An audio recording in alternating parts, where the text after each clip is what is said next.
Okay so hello and welcome back everyone to this another beautiful wonderful सा video. आज के video में हम लोग स्टार्ट करने वाले हैं second class of the marathon series. आज का वीडियो जो होगा वो बहुत स्पेशल वीडियो है क्योंकि इस वीडियो में हम लोग दो बहुत इंपॉर्टेंट चैप्टर्स जो है वो डिस्कस करने वाले हैं। ठीक है, पहला चैप्टर है इंटरप्रिटेशन ऑफ स्टैट्यूट एंड दूसरा चैप्टर है एडमिनिस्ट्रेटिव लॉ। तो ये दो चैप्टर बहुत इंपॉर्टेंट चैप्टर है आपके एग्जामिनेशन पॉइंट ऑफ व्यू के लिए, क्योंकि इन दोनों चैप्टर में से बहुत अच्छा खासा क्वेश्चन जो है पूछा जाता है एग्जामिनेशन में और बहुत भारी वेटेज वाला चैप्टर है, तो इसको बहुत अच्छे से देख लें। वैसे कौन से दिन में क्या होने वाला है वो सारा जो रूटीन है वो मैंने अपलोड कर दिया टेलीग्राम ग्रुप पे, तो अभी तक आप लोगों ने टेलीग्राम ग्रुप ज्वाइन नहीं किया है तो ज़रूर ज्वाइन कर ले। अब तक चैनल को सब्सक्राइब नहीं किया तो अभी के अभी कर लो एंड वीडियो को लाइक ज़रूर कर ले। हम लोग स्टार्ट करने वाले हैं अभी के अभी। जैसे वीडियो ख़त्म होगा आपका जो कुछ भी डाउट है वो आप रख सकते हो कमेंट सेक्शन में। And also doubt solving class तो होता ही है, सेशन होता ही है हमारे ग्रुप में, टेलीग्राम ग्रुप में, तो वहाँ पर भी होगा। कमेंट में भी पूछ सकते हो आप। और आपका जो फीडबैक है, वैल्यूएबल फीडबैक, वो ज़रूर लिख के रखना है कमेंट सेक्शन में, सो दैट अपने को पता चले कि आप लोग को समझ में आ रहा है चैप्टर्स। अंडरस्टूड? तो कमेंट सेक्शन में कमेंट ज़रूर करें, अभी नहीं, वीडियो पूरा कंप्लीट होने के बाद। अच्छा, a very good morning to everyone. Start करें interpretation of statute chapter 3। Interpretation of statute समझेंगे सबसे पहले। ये जो नोट्स मैंने बना के रखा है ये नोट्स आपको मिल जाएगा टेलीग्राम पे, तो आपको टेंशन लेने की ज़रूरत नहीं है। इंटरप्रिटेशन ऑफ स्टैट्यूट समझेंगे सबसे पहले कि ये इंटरप्रिटेशन ऑफ स्टैट्यूट है क्या। इंटरप्रिटेशन ऑफ स्टैट्यूट सिंपल चीज़ है। सबसे पहले समझो कि स्टैट्यूट क्या होता है। स्टैट्यूट बोला जाए तो एक रिटन लॉ है, ये एक रिटन लॉ है। अच्छा, ये लॉ लिखता कौन है? लेजिस्लेचर। और लेजिस्लेचर में कौन है? पार्लियामेंट, प्रेसिडेंट, ये बनाते हैं लॉस। इसको कहा जाता है statute. Got it? Statute is a written law enacted by the legislature. Legislature में आता है कौन? Parliament and president. ओके, अच्छा, ये जो रिटन लॉ है ये एक लॉ है, ये बना दिया किसने? पार्लियामेंट का काम था लॉ बनाना, उसने बना दिया। ठीक है, उसको इनैक्ट करना, उसने इनैक्ट कर दिया। अब उसको इंटरप्रिटेशन करने का काम किसका है बताओ? उसको इंटरप्रिटेशन करने का काम क्या है? उसको इंटरप्रेट करने का काम है नॉर्मली हमारे जजेस की। तो कोर्ट में जितने भी जजेस बैठेंगे उनका काम है कि लॉ को प्रॉपरली इंटरप्रिएट करके उसको लागू किया जाए। अंडरस्टूड? तो उसी के ऊपर है ये टॉपिक कि लॉ जो है, स्टैट्यूट जो है, जब आप इसको इंटरप्रिएट करोगे। अच्छा, आपको लॉ जानना बहुत ज़रूरी है। ठीक है, आपको लॉ जानना बहुत ज़रूरी है क्योंकि आप तो जजेस नहीं हो। तो आप सोच रहे होंगे कि मेरे को क्यों जानना है ये इंटरप्रिटेशन ऑफ स्टैट्यूट। आपको लॉ इसलिए जानना है क्योंकि आपको आपके खुद के राइट्स को प्रोटेक्ट करके रखना होगा, कि आपको पता होना चाहिए कि तुम्हारा राइट क्या है। अंडरस्टूड? तो तुम्हारे राइट्स क्या हैं वो पता करने के लिए तुमको लॉ पता करना होगा। अंडरस्टूड? Got it? तो जजेस को पता होना चाहिए, उससे भी ज़्यादा इंपॉर्टेंट है कि आपको पता होना चाहिए कि लॉ कैसे इंटरप्रिएट किया जाता है। आपका राइट क्या है वो आपको पता होना चाहिए। अंडरस्टूड? आपका राइट तभी आपको मालूम पड़ेगा जब आप लॉ इंटरप्रिएट करके कर पाओगे अच्छे से। Got it? तो ये है इंटरप्रिटेशन ऑफ स्टैट्यूट। स्टैट्यूट मतलब इज अ बताओ रिटन लॉ जो कि इनैक्ट किया गया है बाय द लेजिस्लेचर, जो कि इनैक्ट किया गया है by the legislature which is a parliament और प्रेसिडेंट। अच्छा, legislature refers to the governmental body responsible for enacting laws, ये भी मैंने लिख रखा है। ठीक है, इसको अच्छे से कर लेना।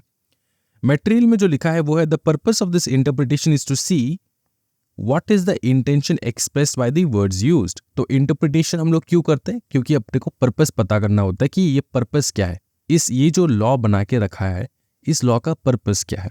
अंडरस्टूड? इस लॉ का पर्पस क्या? अगर लॉ मेरे को पसंद आया, तो मैं एक्सेप्ट करूंगा, और लॉ अगर पसंद नहीं आया तो मैं आंदोलन करूंगा। अंडरस्टूड? सिंपल चीज है। Got it? ओके, आगे देखेंगे। अच्छा, जैसे हम लोग इंटरप्रिएट करेंगे ना चीज़ों को, तो आपको पता होना होगा कि कुछ रूल्स है इंटरप्रिटेशन का। क्या बताओ? कुछ रूल्स है इंटरप्रिटेशन का। एग्जामिनेशन पॉइंट ऑफ व्यू के लिए ये बहुत इंपॉर्टेंट है। इसमें जो सब टॉपिक्स है ये एग्जामिनेशन में बहुत ज़्यादा आता है। सबसे पहला है प्राइमरी रूल्स। प्राइमरी रूल्स में सबसे पहला जो रूल होता है वो है लिटरल कंस्ट्रक्शन का रूल। क्या बताओ? Rule of literal construction. Rule of literal construction, इसको याद करो। Rule of literal construction. Literal construction का मतलब ये होता है कि नॉर्मल जो इंग्लिश हम लोग बोलते हैं ना, नॉर्मल जो इंग्लिश हम लोग डे टू डे इंग्लिश बोलते हैं उस हिसाब से हम लोग इंटरप्रिएट करेंगे। ये पहला रूल वो लोग बता रहे हैं कि नॉर्मल इंग्लिश ग्रामेटिकल वर्ड्स जो है उसका जो मीनिंग है उसी को नॉर्मल भाषा में ही हम लोग समझेंगे, उसको वाइडर फैशन में हम लोग इंटरप्रेट नहीं करेंगे। अंडरस्टूड। एक बार देखेंगे कि यहाँ पर क्या लिखा है, देखो। According to this rule, the word, phrase and sentences are to be understood in their natural, ordinary or popular and grammatical meaning. Natural meaning, ordinary meaning, फिर popular and grammatical meaning, ठीक है, sentences को। Unless such a construction leads to absurdity. Unless such a construction leads to absurdity. मैं आपको समझाता हूँ, देखो। पकड़ लो, लॉ लिखा है, ठीक है, आपके पास एक पेपर आया, इसमें कुछ प्रोविजंस वगैरह लिखा है। फिर आपने उस पेपर को देखा और आपने कोशिश किया कि इसको इंटरप्रिएट करने का, ठीक है, उसको अच्छे से समझने की कोशिश किया आपने। तो आप जब इंटरप्रिएट कर रहे थे, आपने क्या यूज़ किया? Rule of literal construction. तो जब आप rule of literal construction use कर रहे थे, इसका मतलब ये है कि लेमन्स टर्म में कि जो नॉर्मल इंग्लिश है उसी को हम लोग नॉर्मल भाषा के हिसाब से इंटरप्रिएट करना, ठीक है। नॉर्मल जो पॉपुलर ग्रामेटिकल मीनिंग निकलता है इसका, वही हम लोग देख रहे हैं। हम लोग कोई फैंसी जो है बहुत ज़्यादा दिमाग लगा के इसको इंटरप्रेट करने की कोशिश नहीं करें, नॉर्मल भाषा में इंटरप्रेट करें। जब आप इसको इंटरप्रिटेशन करोगे तो अगर उसका कोई सेंस निकलता है तो ठीक है, अगर उसका कोई सेंस निकलता है तो ठीक है, लेकिन अगर वो एब्सर्ड हो जाता है, बकवास हो जाता है, ठीक है, वो बकवास हो जाता है, मतलब जब आप नॉर्मल भाषा के हिसाब से आप पढ़ोगे, वो एब्सर्ड हो जाता है, वो एकदम बकवास हो जाता है। अगर वो बकवास हो रहा है तो हम लोग उसको इस हिसाब से, हम लोग लिटरल कंस्ट्रक्शन के हिसाब से नहीं इंटरप्रेट करेंगे। एब्सर्ड हो जाना, ठीक है, एब्सर्ड हो जाना, अंडरस्टूड, वो बकवास हो जाना एकदम। Got it, got it. Unreasonable, got it, unreasonable हो जाना कि यार ये तो, इसका मीनिंग क्या है, इसका मीनिंग तो मेरे को समझ में नहीं आ रहा है। अंडरस्टूड।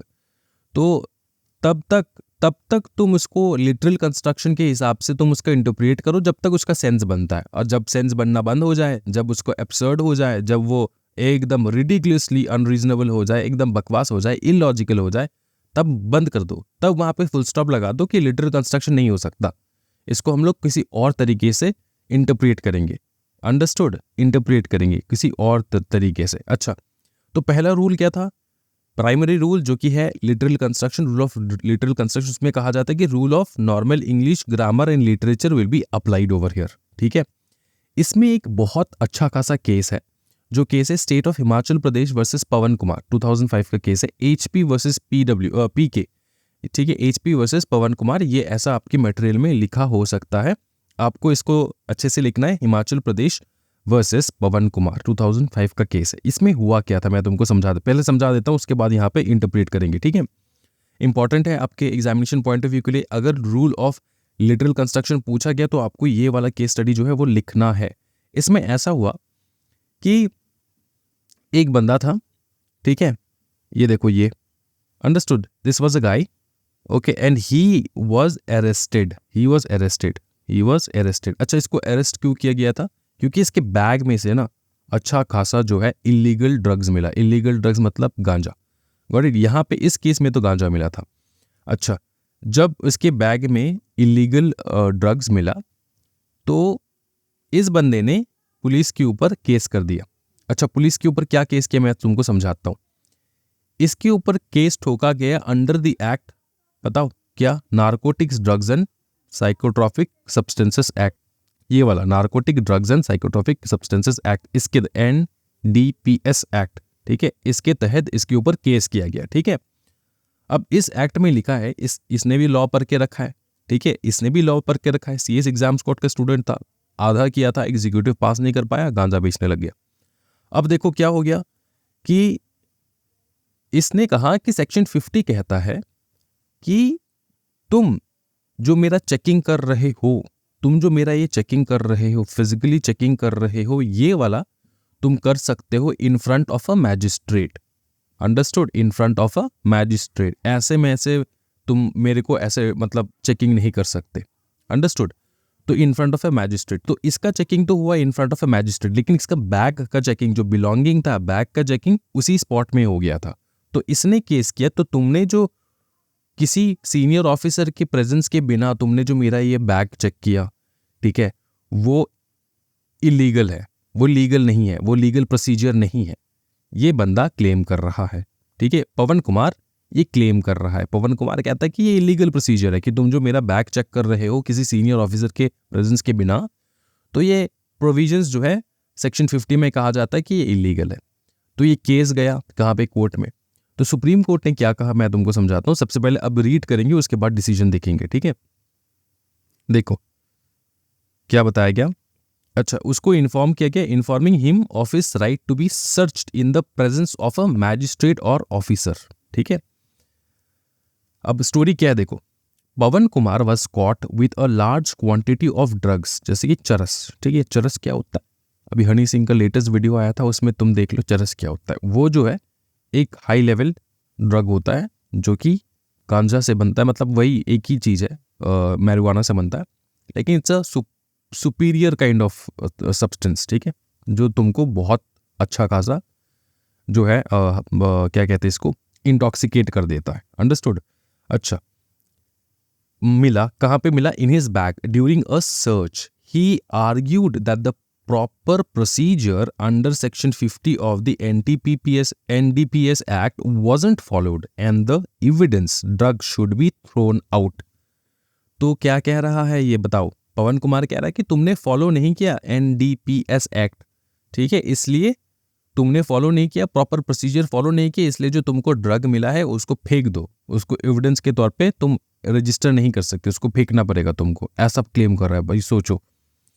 उसके बाद कोर्ट ने क्या क्लैरिफाई किया देखो। The court rejected his argument, बोला clarifying that the procedural safeguards in section 50 were only for personal searches, कि तुमको जब सर्च किया जाएगा, तुम्हारा जो जैकेट शर्ट टी शर्ट उतार के चेक किया जाएगा प्रॉपरली, वो in presence of a senior officer और अ मैजिस्ट्रेट हो सकता है। Understood. Personal searches, not searches of bags और कंटेनर्स, ठीक है। तो सेक्शन 50 में जो नियम बताया गया है वो नियम बताया गया है फॉर पर्सनल सर्चेस। बैग वगैरह के लिए कोई अलग से नियम नहीं बनाया गया। तो बैग अगर चेक हो रहा है उस पॉइंट में तुमको पकड़ के अगर तुम्हारा बैग चेक किया जा रहा है तो उसमें कोई दिक्कत वाली बात नहीं, वो नॉर्मली सही है, ठीक है। अगर तुमको चेक किया जा रहा है, सेक्शन 50 कहता है कि तुमको अगर चेक किया जा रहा है, तुमको तुम्हारा जो कपड़े वपड़े है उसको उतार के चेक किया जा रहा है, तो वो चेक हो सकता है in front of a magistrate और सीनियर ऑफिसर। अंडरस्टूड। लेकिन तुम्हारा जो बैग है वो जो चेक हुआ उस स्पॉट में, उसके रिगार्डिंग कोई रूल्स लिखा ही नहीं है सेक्शन 50 में। Got it. तो इसलिए तुम्हारा जो क्लेम है कि तुम्हारे बैग में से जो हमको ये इंटॉक्सिकेटिंग इंस्ट्रूमेंट मटेरियल मिला जो कि है ये चरस, ये जो चीज़ है ये आपको जो है अभी बकरा ये हम लोग फेंक नहीं सकते, ये एज ए एविडेंस हम लोग इसको रजिस्टर करने वाले। गॉट इट, समझे। अच्छा, अब देखो यहाँ पे लिटरल इंटरप्रिटेशन देखो। Literal interpretation, the court applied the literal rule. Court ने क्या किया, लिटरल रूल को अप्लाई कर दिया, meaning it interpreted the law based on the plain and grammatical meaning of the words. तो सेक्शन 50 में ने एकदम प्लेन ग्रामेटिकल नॉर्मली लिखा है कि किसी भी पर्सन को अगर सर्च किया जा रहा है तो वो सर्च किया जाएगा in presence of a officer और अ मैजिस्ट्रेट, ठीक है, वो लिखा है। बैग के रिलेटेड कुछ लिखा नहीं है। तो हम लोग बेटा लिटरल कंस्ट्रक्शन लगा दिए यहाँ पे। हम लोगों ने क्या किया, नॉर्मली जो लिखा है उसको ही इंटरप्रेट कर दिया, उसको वाइडर फैशन में हम लोगों ने नहीं लेकर गए, उसको एक्स्ट्रा जो है हम लोग उसमें एंटर नहीं किया। Understood, got it. Section 50 explicitly refers to the search of a person and the court search of a person, सिर्फ पर्सन ही लिखा है, बैग वगैरह कुछ लिखा नहीं कि मैजिस्ट्रेट के सामने बैग चेक होगा, वैसे तो चेक नहीं हो सकता, ऐसा कुछ लिखा नहीं है। And the court rule that this did not extend, this does not, ये जो सर्च है ना, सर्च ऑफ ए पर्सन, ये एक्सटेंड नहीं होता है टू द बैग्स और containers. This shows how court can stick to the direct wording of the law unless it leads to any absurd result. अच्छा, यहाँ पे जैसे ही कोर्ट पढ़ रहा था, इंटरप्रिएट कर रहा था, वो लिटरल कंस्ट्रक्शन लगा रहा था, तब तक जो है ना यहाँ पे कोई एब्सर्डिटी नहीं आया, पूरा सही लग रहा था, सब कुछ सही प्रॉपरली हो रहा है, तो उसने भी यही लगा दिया, ठीक है। Understood, got it. अगर एब्सर्ड हो जाता तो वो कुछ दूसरा रूल ऑफ इंटरप्रिटेशन लगाता, तब वो मिस्चिफ रूल लगा देता। मिस्चिफ रूल क्या है sir? Mischief rule next topic है तुम्हारा, देखो। The rule of mischief, the mischief rule और हिडन्स रूल और बेनिफिशियल कंस्ट्रक्शन कहेंगे इसको। क्या कहेंगे बताओ फटाफट। नेक्स्ट है द मिस्चिफ रूल और हिडन्स रूल और बेनिफिशियल कंस्ट्रक्शन, हम लोग इसको कह सकते हैं। इसका मतलब क्या होता है? इसका मतलब ये है कि जब कभी भी लॉ में कोई भी वर्ड्स लिखा है जिसको हम इंटरप्रिएट करते हैं, ठीक है, जिसको हम इंटरप्रेट करते हैं नॉर्मल लैंग्वेज में। अगर हम लोग नॉर्मल इंटरप्रिटेशन कर रहे हैं और वो एब्सर्ड हो जा रहा है, वो एकदम बकवास हो जा रहा है, तो हम लोग उसको उस प्रकार से थोड़ा चेंज करेंगे इंटरप्रिटेशन को। हम लोग उस इंटरप्रिटेशन को चेंज करेंगे और चेंज करके उस प्रकार से इंटरप्रेट करेंगे जैसे कि वो सेंस बने, उसका कुछ सेंस बने। देखो, when words used in law are ambiguous, ठीक है, मतलब एम्बिगियस मतलब इसका बहुत कुछ इंटरप्रिटेशन हो सकता है, ठीक है ना, सिर्फ एक इंटरप्रिटेशन ही, बहुत कुछ इंटरप्रिटेशन हो सकता है इस लॉ का। Got it? तो हम लोग नॉर्मल जैसे भाषा में इंटरप्रेट करने की कोशिश करते तो एब्सर्ड हो जा रहा था, तो हम लोग बाकी जो पॉसिबिलिटीज़ है, जिस प्रकार से हम लोग इसको इंटरप्रेट करके इसको अप्लाई कर पाए किसी भी क्राइम में, किसी भी जजमेंट में, तो उस प्रकार से इंटरप्रेट करेंगे जब वो एम्बिगियस हो जाए। एम्बिगियस मतलब उसका बहुत कुछ इंटरप्रिटेशन हो सकता है, मल्टीपल इंटरप्रिटेशन। तो when words used in law are ambiguous and capable of more than one interpretation, एक इंटरप्रिटेशन से ज़्यादा इंटरप्रिटेशन हो सकता है, तो हम लोग वो मीनिंग निकालेंगे, shall be taken by which we can suppress the mischief, ठीक है, जिससे हम लोग मिस्चिफ को सप्रेस कर पाए। मिस्चिफ मतलब वही बंदा जिसने कोई भी क्राइम किया है, उसको हम लोग सप्रेस कर पाए। तो अगर किसी भी लॉ में कोई भी वर्ड्स वगैरह लिखा है जिसका बहुत अलग अलग इंटरप्रिटेशन हो सकता है, तो हम लोग इंटरप्रिटेशन वो वाला इंटरप्रिटेशन लेंगे जिससे तुमको पनिशमेंट मिले। अंडरस्टूड? जिससे तुमको पनिशमेंट मिले, जिससे हम लोग मिस्चिफ को सप्रेस कर पाए। Got it? That is punish the wrong done, ठीक है, रॉन्ग डन, जो भी किसने भी गलत किया, ठीक है, मिस्चिफ ने गलत किया, उसको पनिश करने के लिए हम लोग उस प्रकार से इंटरप्रेट करेंगे। Got it? समझ में आ रहा है? इजी चीज है, मतलब कोई डिफिकल्ट चीज नहीं है। मिस्चिफ रूल क्या कहता है? मिस्चिफ रूल ये कहता है कि कभी कभार क्या होता है कि लॉ में ऐसे ऐसे वर्ड्स होते हैं ना जिसका बहुत सारे मीनिंग हो जाता है, तो हम लोग कौन सा मीनिंग लेंगे? कंफ्यूज हो जाओगे तुम। तो आपको वो मीनिंग लेना है जिस मीनिंग से आप मिस्चिफ को पनिश कर पाओ। मिस्चिफ ने रॉन्ग डूइंग किया है, रॉन्ग डूइंग मतलब रॉन्ग काम, ठीक है, तो वो रॉन्ग डूइंग को आपको पनिश करना है, और पनिश करने के लिए जो भी इंटरप्रिटेशन आपको सही लगे वो तुम लो। अंडरस्टूड? ये जजेस को एडवाइस किया जा रहा है। अंडरस्टूड ना? तो आप तो थोड़ी ना जजमेंट सुनाओगे वैसे भी, लेकिन आपको पता होना होगा कि किस प्रकार से लॉ बनते हैं। अच्छा, the 4 questions of hidden case. Hidden case में 4 इंपॉर्टेंट क्वेश्चन पूछा जाता है कि what was the common law before the statute, ठीक है। अच्छा, स्टैट्यूट मतलब अभी जो ये रिटन लॉ आया है उससे पहले कौन सा कॉमन लॉ चल रहा था। What was the mischief, what was the mischief, mischief क्या था, मतलब वो मिस्चिफ वाला एक्टिविटी क्या था, एंड डिफेक्ट क्या था वो कॉमन लॉ में, जिसके कारण हम लोगों ने नया लॉ लाए, जिसके कारण हम लोगों ने स्टैट्यूट लाए, ठीक है ना। What was the mischief and defect for which the common law did not provide, मतलब ये कॉमन लॉ जो था वो प्रोवाइड नहीं कर रहा था, जिसके कारण ये जो कॉमन लॉ था ये प्रोवाइड नहीं कर रहा था, जिसके कारण हम लोगों ने क्या किया बताओ ना, स्टैट्यूट लाए, ठीक है ना। अच्छा, व्हाट वाज द मिस्चिफ और डिफेक्ट क्या था कॉमन लॉ में जो वो प्रोवाइड नहीं कर रहा था, कौन सा वो डिफेक्ट था। उसके बाद आपका क्वेश्चन है कि रेमेडी क्या लाया गया बाय दी पार्लियामेंट, पार्लियामेंट ने क्या रेमेडी लाए, पार्लियामेंट ने वो स्टैट्यूट लाया, ठीक है ना, नया लॉ लगाया, ठीक है, रूल्स लगाए, तो वो जो स्टैट्यूट है वही रेमेडी के बारे में पूछा जा रहा है कि कौन सा वो जो रूल है, पार्लियामेंट ने जो रूल बनाए वो तो रेमेडी है ना, कोई प्रॉब्लम है उसके लिए हम लोग लॉ बना रहे हैं, तो वो एक रेमेडी बना। What remedy did the parliament resolve to cure the mischief, last में what is the true reason for the remedy, remedy जो हम लाए वो किस वजह से लाए, कौन से रीजन की वजह से लाए। Got it? तो ये 4 क्वेश्चन जो है ना वो हिडन रूल में पूछा जाता है। अंडरस्टूड? लॉ को इंटरप्रेट करने के टाइम पे ये 4 क्वेश्चन पूछा जाता है हिडन रूल में। ये आपको एग्जामिनेशन में लिख लेना है, और इससे पहले आपको ये वाला लिख लेना है। क्या ये आपको एग्जैक्टली सेम टू सेम लिखना है? नहीं, आप अपनी भाषा में लिखो प्रॉपरली। आपको समझ में आ चुका है जो मैं बता रहा हूं ना, उस हिसाब से भी तुम लिख सकते हो, कोई टेंशन वाली बात नहीं, आराम से हो जाएगा, ठीक है। नेक्स्ट जो हम लोग देखने वाले ना वो है रूल ऑफ रीजनेबल कंस्ट्रक्शन। क्या बताओ? Rule of reasonable construction. See, reasonable construction बहुत इजी है, कोई डिफिकल्ट टॉपिक नहीं है। रूल ऑफ रीजनेबल कंस्ट्रक्शन जो है उसका और एक लाइन है जो हम लोग कहते हैं उड रेस मैजेस वैलिड कंपैरेट, ठीक है। ये जो है, ये जो मैक्सिम हम लोग पढ़ते हैं ना, ये मैक्सिम क्या है बताओ, इसको पढ़ लेना है।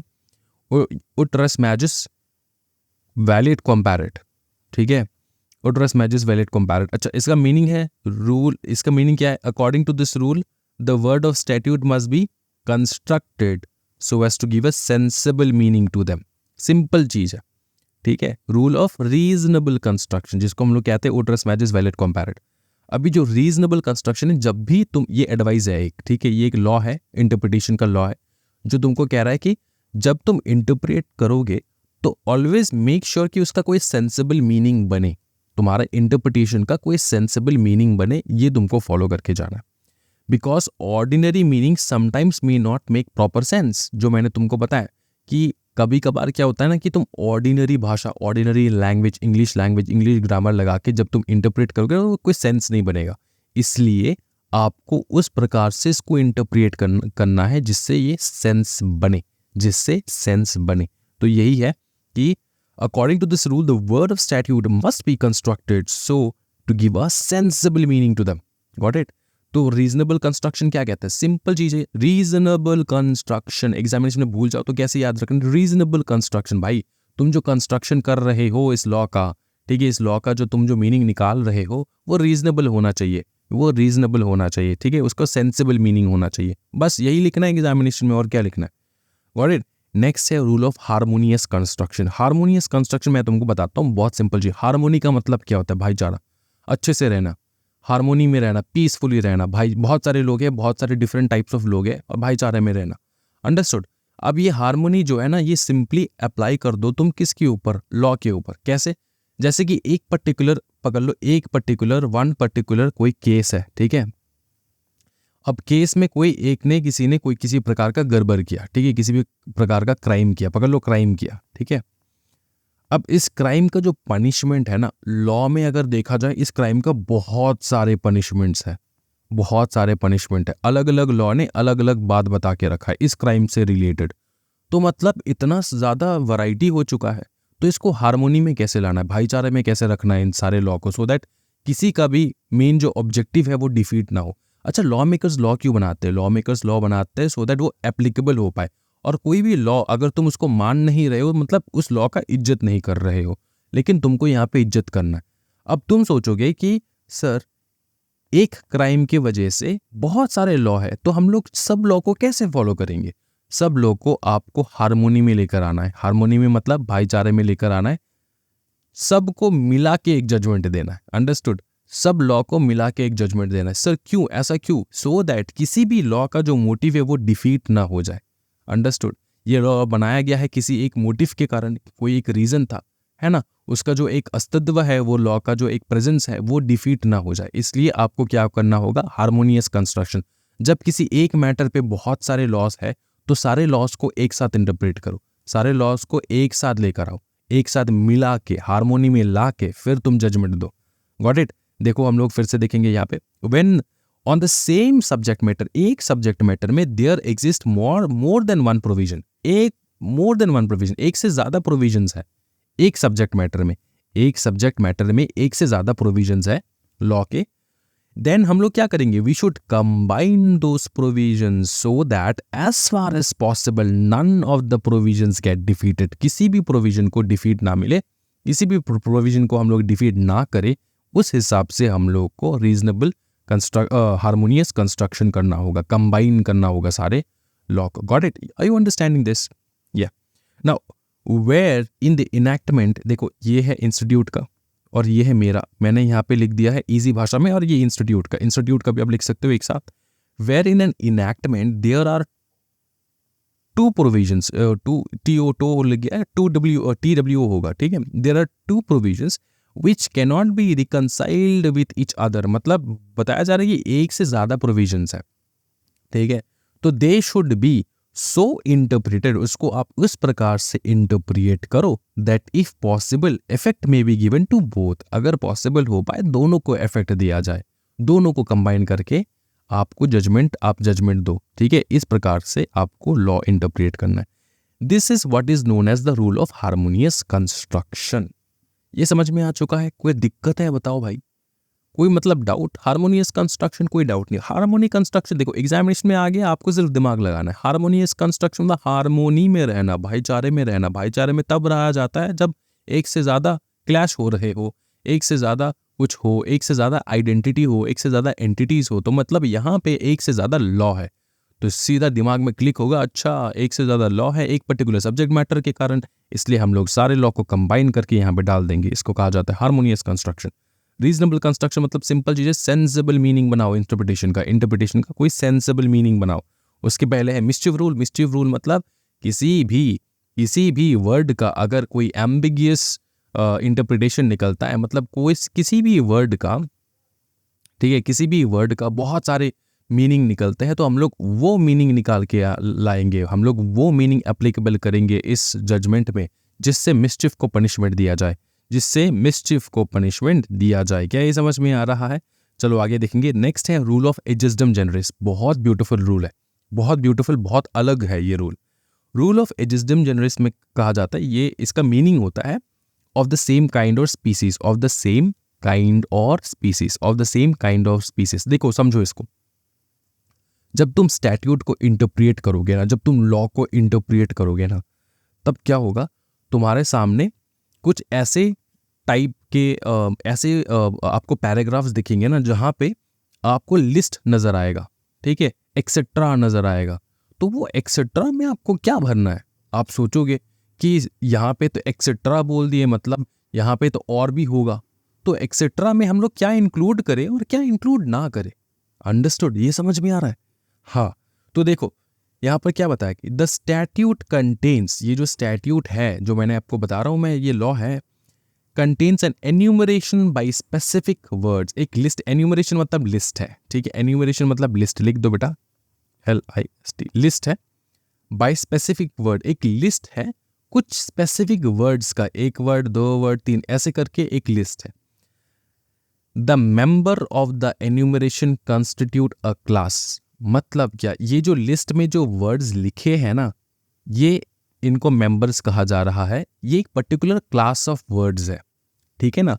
अब इस लिस्ट में एनिमल्स के बारे में बताया जा सकता है, इस लिस्ट में ह्यूमंस के बारे में बताया जा सकता है, इस लिस्ट में फ्लोरा एंड फाउना के बारे में बताया जा सकता है, इस लिस्ट में कुछ भी हो सकता है, कोई भी कैटेगरी, कोई भी क्लास ऑफ वर्ड्स हो सकता है ना। यहाँ पे समझ में आ रहा है ना? तो जब आप लिस्ट लिखोगे तो एक साथ अगर एक कोई लिस्ट लिख रहे हो तो तो ये जो लिस्ट में जो मेंबर्स है एक दूसरे के साथ रिलेट रहेगा ना, ऑब्वियसली। तो ये जो लिस्ट है यहाँ पे यही बताया जाए कि the members of the list constitute A class, ये एक पर्टिकुलर क्लास ऑफ लिस्ट है, ठीक है। या तो या तो आपके प्लांट्स के बारे में बता दिए, ये मैं एग्जाम्पल के तौर पे बता रहा हूँ, यहाँ पे प्लांट्स के बारे में बता दिए, या फिर एनिमल्स के बारे में बता दिए, या फिर ह्यूमंस के बारे में बता दिए, तो एक पर्टिकुलर लिस्ट हो जाएगा। इसमें जो नाम लिखा है वो एक पर्टिकुलर क्लास के हो जाएंगे। Got it? Then the class is not exhaustive by the enumeration. अब ये एग्जॉस्टिव लिस्ट नहीं है, लास्ट में मैंने जो बताया आपको एक्सेट्रा लिख दिए, ETC लिख दिए, बताओ, तो वो एग्जॉस्टिव लिस्ट तो है नहीं। तो हमको पता कैसे चलेगा किस लिस्ट में हम लोग क्या इंक्लूड करें? इसके बाद ये हम यहाँ पे जो भी लिखा है उतना तो लिखा है, उसके बाद जो ये ETC लगा दिए, यहाँ पर हम लोग क्या इंक्लूड करें क्या नहीं इंक्लूड करें, इसके बारे में बात कर रहे हैं हम लोग। तो हम लोग सिंपल चीज है, देखो क्या करेंगे, जब ये जो वर्ड्स है ना, इसको हम लोग आइडेंटिफाई करेंगे, ये कौन से क्लास के वर्ड्स है, ये कौन से क्लास के वर्ड्स है, ये कौन से कैटेगरी, ह्यूमन कैटेगरी है, एनिमल्स कैटेगरी है, ठीक है ना, कैट्स कैटेगरी है, डॉग्स कैटेगरी है, कौन सा कैटेगरी है, भालू का कैटेगरी है, कौन सा कैटेगरी, एक तो कैटेगरी होगा ना इन वर्ड्स का, एक तो क्लास होगा ना इन वर्ड्स का, उसके हिसाब से हम लोग इस एक्सेट्रा को भरने वाले। एग्जाम्पल के तौर पे भी समझाऊंगा, धीरे धीरे देखो। The class is not exhausted bye the enumeration, ठीक है, the class is not exhausted by the list, ठीक है ना, the class is not exhausted by the list. A general term follows the enumeration, a general term follows the list. तो यहाँ पे जो etcetera लिख देना, यहाँ पे जनरल टर्म फॉलो करता रहेगा। अब वो जनरल टर्म क्या है, हम लोग कैसे सोचे कि एक्सेट्रा में आएगा क्या? तो सिंपल चीज है, the general term will take its meaning from the preceding specific words and it cannot be interpreted in a wider fashion। तो ये जो जनरल वर्ड है ना, जनरली हमको बताया जा रहा है कि जनरल वर्ड को ले लो, तो यहाँ पे एक्सेट्रा के बाद जो भी आएगा वो हम लोग आइडेंटिफाई करेंगे क्या आएगा, उससे पहले जो वर्ड्स है उसको आइडेंटिफाई करो, वो कौन से वर्ड्स है, वो कौन से क्लास ऑफ वर्ड्स है, ठीक है। प्रीसीडिंग स्पेसिफिक वर्ड्स को आप आइडेंटिफाई करो, उसके बाद आपको पता चलेगा, फिर आप सिमिलर वर्ड्स को यहाँ पे भरना है, अंडरस्टूड? सिमिलर वर्ड्स को आपको एक्सेट्रा में लाना है, ना कि वाइडर फैशन में लाना है। अगर यहाँ पे डॉग्स के बारे में बात कर रहे हैं, इतना सारा लिस्ट है, इतना सारा वर्ड है, इतना सारा मेंबर है यहाँ पे लिस्ट का, यहाँ पे पूरे डॉग्स के स्पीसीज के बारे में बताया जा रहा है। तो आप यहाँ पे कैट का स्पीसी जो है एक्सेट्रा में कैट का स्पीसी थोड़ी ना इंक्लूड कर सकते हो, नहीं। गॉट इट ना, समझ में आ रहा है ना, तो रिलेटेड होना चाहिए उसका। तो देखो मैं आपको बताता हूँ यहाँ पे एग्जाम्पल के तौर पे, बहुत ब्यूटीफुल, ठीक है। It should not be interpreted in a wider fashion to include anything and everything. Example, if as per law a zoo contains lion, tiger, leopard and others, ठीक है, as per law अगर एक zoo में lion, tiger, leopard है, lion, tiger and leopards है and others है, then ये जो अदर्स है ना, ये जो then the general word cannot be interpreted in a wider fashion to include domestic animals. अब यहाँ पे क्या बताइए, जू में है lion, tiger, leopard and others बता दिया। अब ये अदर्स में क्या आएगा, अब यहाँ पे तुम क्या इंक्लूड करोगे बताओ, डक इंक्लूड करोगे, हैन इंक्लूड करोगे, नहीं। यहाँ पे देखो ये कौन से क्लास है, ये बेटा वाइल्ड एनिमल्स है, लायन, टाइगर, लेपर्ड्स, ये वाइल्ड एनिमल्स है। तो इसके लिए जो अदर्स है इसमें भी वाइल्ड एनिमल्स ही आएगा, ये वाइल्ड एनिमल्स के क्लास का ही आने वाला है। अंडरस्टूड। तो ये जो पूरा यहाँ पे जो हम लोगों ने रामकथा सुनाया है, रूल ऑफ एजिज्डम जेनरिस, इसका मतलब ये होता है कि कभी कभार कोई भी लिस्ट आता है, गवर्नमेंट ने लिस्ट निकाला, लॉ में लिस्ट निकाला, तो वहाँ पे एसेट्रा या फिर अदर्स लिख देते हैं।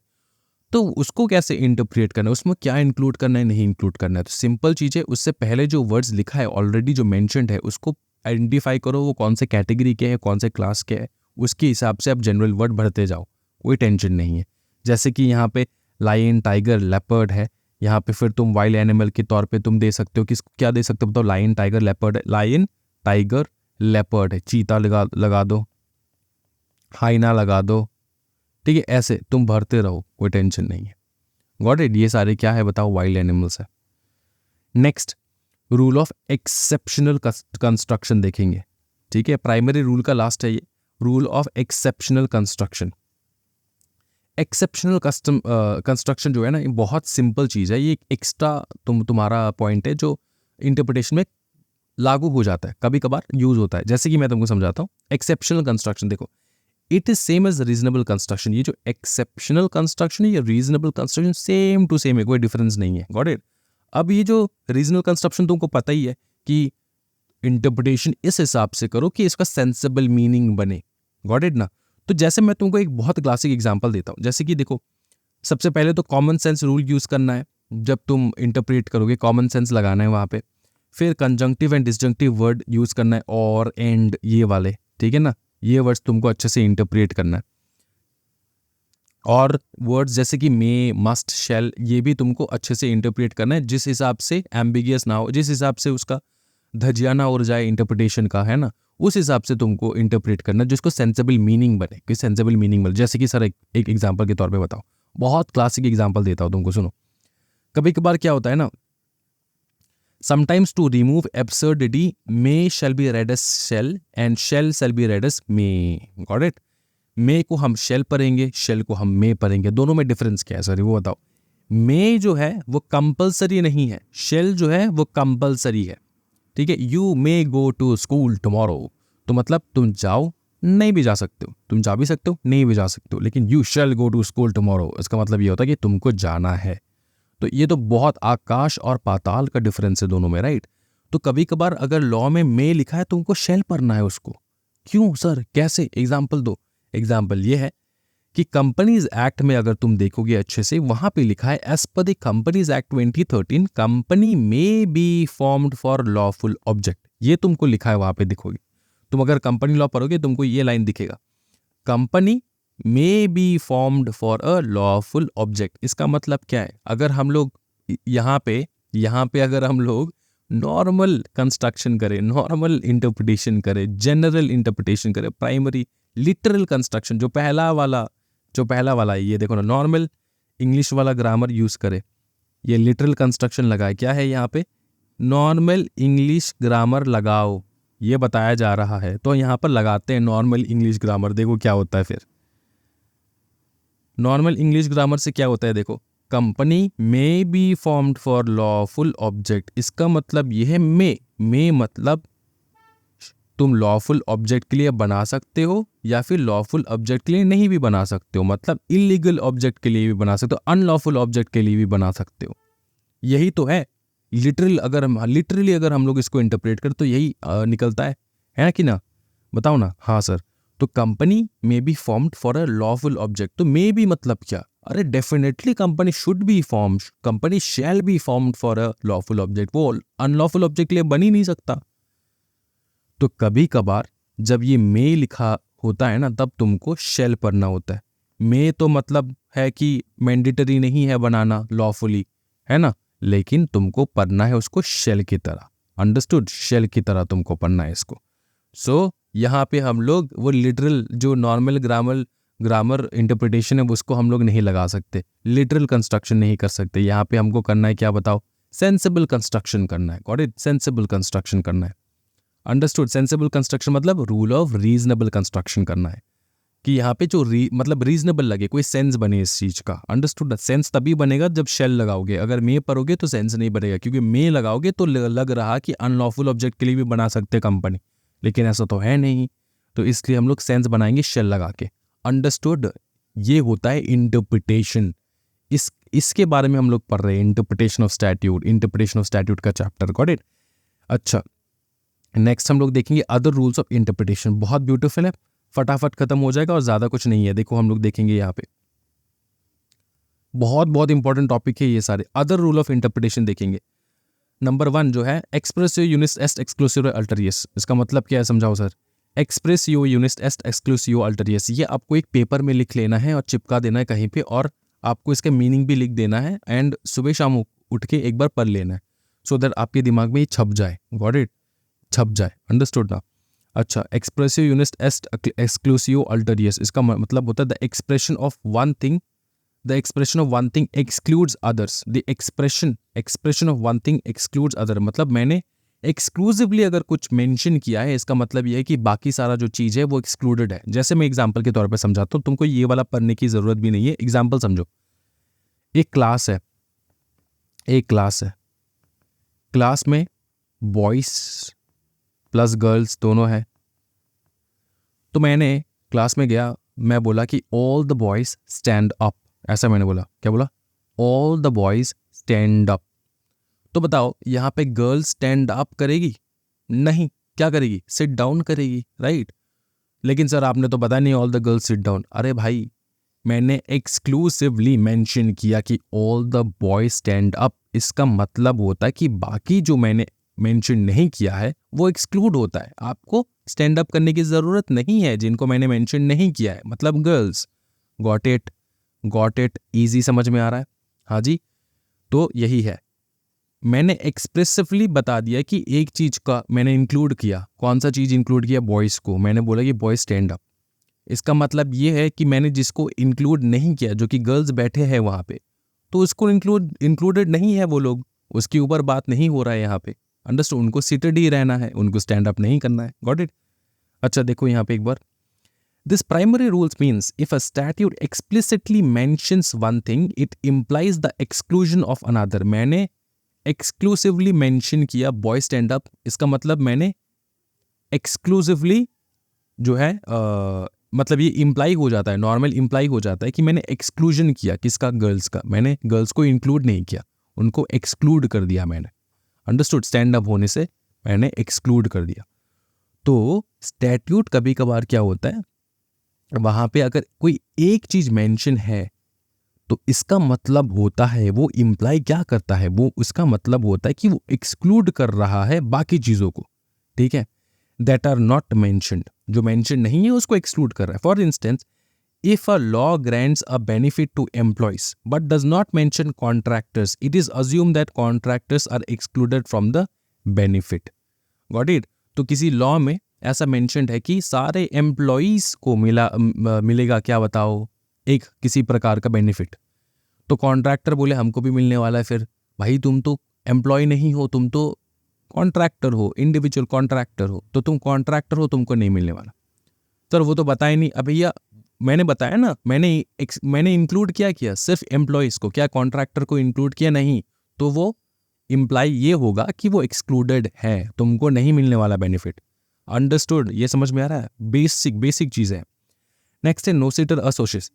नोसेटर एसोसिएट्स का मतलब होता है known by it's associates, known by it's associates, known by it's associate. इसका मतलब क्या होता है कि इसका मतलब क्या है, known by it's associates. For example मैं तुमको बताता हूँ, सुनो, यहाँ पर सचिन तेंदुलकर, यहाँ पे सौरव गांगुली, यहाँ पे विराट कोहली।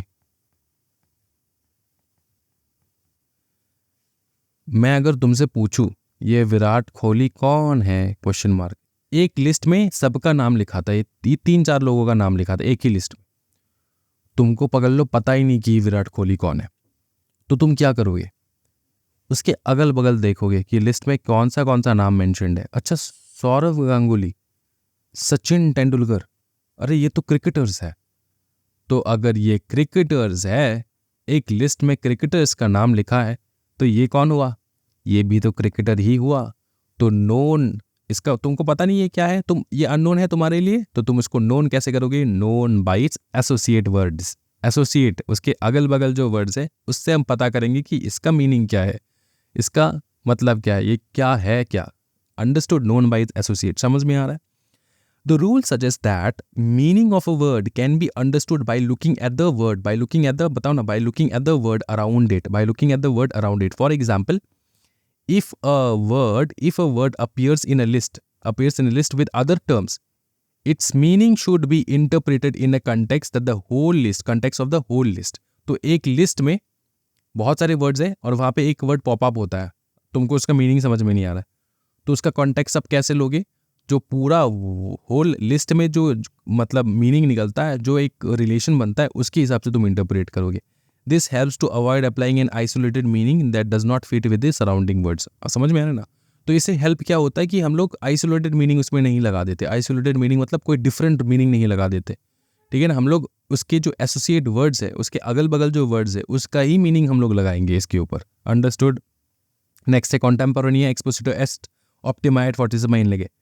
इसका मीनिंग क्या होता है, इसका मीनिंग ये होता है the best and the strongest interpretation of law is the one given at the time it was enacted.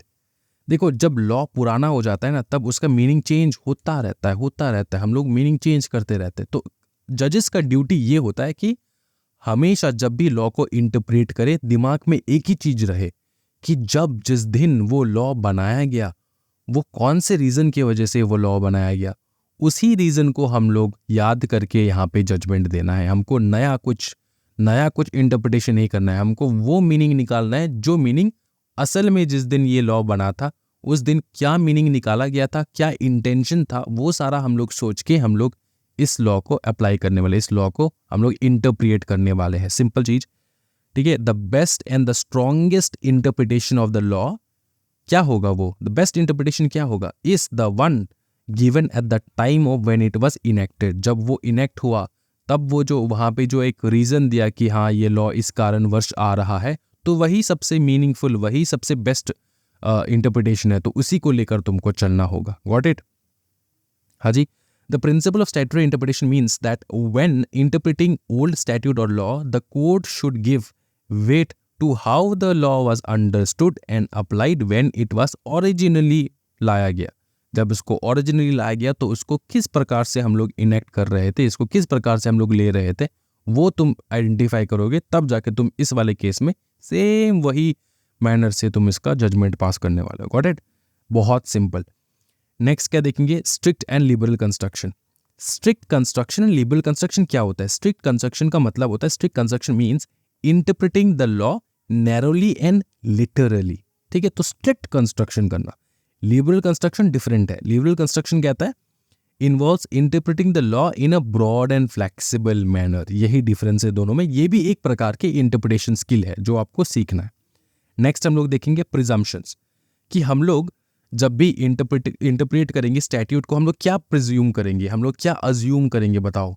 हम लोग ये अज्यूम करेंगे, ये सारे पॉइंट्स अज्यूम करेंगे कि जो लॉ मेकर्स है ना, वो तो वैसे ही लॉ नहीं बनाते, उनके दिमाग में कुछ रहेगा ज़रूर। तो ये कुछ चीज़ें हैं जो हम लोग प्रिज्यूम करेंगे। पकड़ लो, इंडिया का लॉ तुम पढ़ रहे हो और तुम कनाडा के लॉ को इंटरप्रेट करके वहाँ से जो मीनिंग निकलता है वो इंडिया में लागू कर रहे हो। बेटा ऐसा नहीं होता है। जो लॉ मेकर्स लॉ बनाते हैं वो इस इंटेंशन से बनाते हैं कि वो इंडिया की सोसाइटी, इंडियन सोसाइटी में जो है वो लागू हो पाए, वो हमारे जियोग्राफिकल एरिया, हमारे बाउंड्री के अंदर जो है वो लागू हो पाए थोड़े डिफरेंटली इस हिसाब से। तो तुम यूके यूएसए के मीनिंग को निकाल के यहाँ पे नहीं डाल सकते, अंडरस्टूड ना। तो ऐसा एक एग्जांपल मैंने तुमको बताया, वैसा ही है यहाँ पर प्रिजम्पशंस जो तुमको अज्यूम करना है इंटरप्रिटेशन के समय।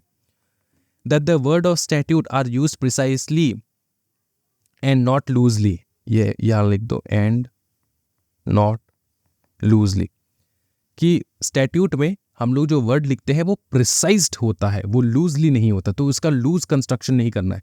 लूज कंस्ट्रक्शन मतलब ये भी निकाल दो वर्ड, वो भी निकाल दो मीनिंग, ये भी निकाल दो मीनिंग, वो भी निकाल दो, ऐसा नहीं। हमने जो मेंशन किया प्रिसाइसली, वो प्रिसाइज्ड ही है, ऐसा मान के चलो। इसीलिए तो हम लोगों ने सबसे पहले जो रूल पढ़ा है वो है लिटरल कंस्ट्रक्शन का, कि सबसे पहले तो तुमको लिटरल कंस्ट्रक्शन ही करना है। अगर वो अब्यूज, अगर वो एब्सर्ड हो जा रहा है, कोई मीनिंग नहीं निकलता, तब जाके तुम बाकी सारे लॉ को लगाओ, बाकी सारे रूल्स को अप्लाई करो। लेकिन नॉर्मली क्या, हम लोग तो यही सोच के चलेंगे ना कि वो लूज नहीं है वर्ड, वो बहुत स्ट्रिक्ट वर्ड है, ठीक है, उसको एक ही प्रकार से इंटरप्रेट करना है, जो नॉर्मली भाषा में है वही इंटरप्रेट करना है।